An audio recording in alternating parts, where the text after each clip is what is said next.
வருகிறது. மேட்ச் பாதி ஓவர் முடிஞ்சிச்சு. 10 ஓவர்ல 5 ஓவர் முடிஞ்சிச்சு. இப்போ பிளேயர் புவனேஷ் பவுலிங் போட போறார். It's a wide. Player Bhuvnesh wide போட்டு விட்டார். பட் ஃபீல்டிங்ல பக்காவா இருக்கு.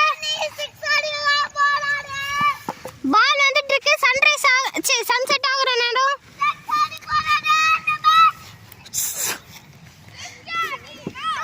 CSK vs RCB match. நாங்க வந்து CSK as we It's a six.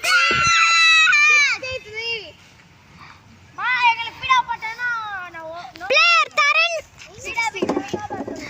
நீங்க எப்படி சீக்ரெட் ஆஃப் 6 இது ஈஸி. இப்போ பிளேயர் தரன் போட போகிறார். புவனேஷ் போட்டார். It's a wide player Bhuvanesh. ரீபால் போட போறார். வைட் பால் பாத்துக்கோங்க. பால் இங்க தான் இருக்கு. புவனேஷ் ஒரு 6 அடிச்சு பிளேயர் முடிக்க போறாரு நினைக்கிறேன். Oh no it's a miss. Dead ball. இத வந்து அனௌன்ஸ் பண்ணி இருக்காங்க.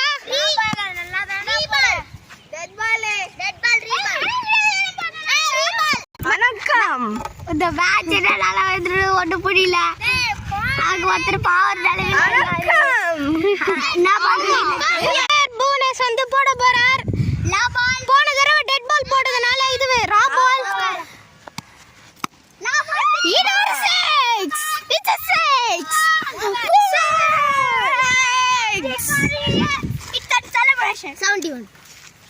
It's 71. Player தரன் 6 அடிச்சதுனால அவருக்கு இன்டர்வியூ சான்ஸ் போயிருக்கு.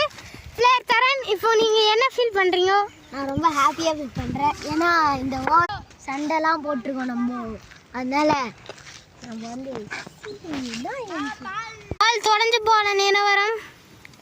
இந்த மேட்ச் தெரியல எப்படி போக போகுதுன்னு பார்க்கலாம். 5 மினிட்ஸ் பிரேக் பை பாலை தேடுறதுனால இது ஒரு 5 மினிட்ஸ் பிரேக். சன்செட் ஆகிறது ஒரு 2 நிமிஷம் பாருங்க. அடிச்சத நிறுவனம் பிளேயர் தரன் இப்போ ரொம்ப சந்தோஷமாகிவிட்டார். பிளேயர் தரன் வந்து இப்போ நான் ஸ்ட்ரைக்கு போயிட்டாரு. பிளேயர் ஜெஷந்த் வந்து இப்போ தான் உள்ளே இறங்கியிருக்காரு. இப்போ யார் பேட்டிங் போட போகிறாங்கன்னு தெரியல. மேபி பிளேயர் முத்திஷா இருக்கலாம். முத்திஷ் தான் போட போறாரு. போட்டு விட்டார். It's a wide. சரியில்லை. கீப்பிங் இது போயிட்டு இருக்கு. இந்த மேட்ச்ல திருப்பி முத்திஷ் வந்து போட போறாரு ஃபாஸ்ட் பவுலிங்ல. இப்போ இந்த பிளேயர் ஜெஷந்த் எப்படி சமாளிக்க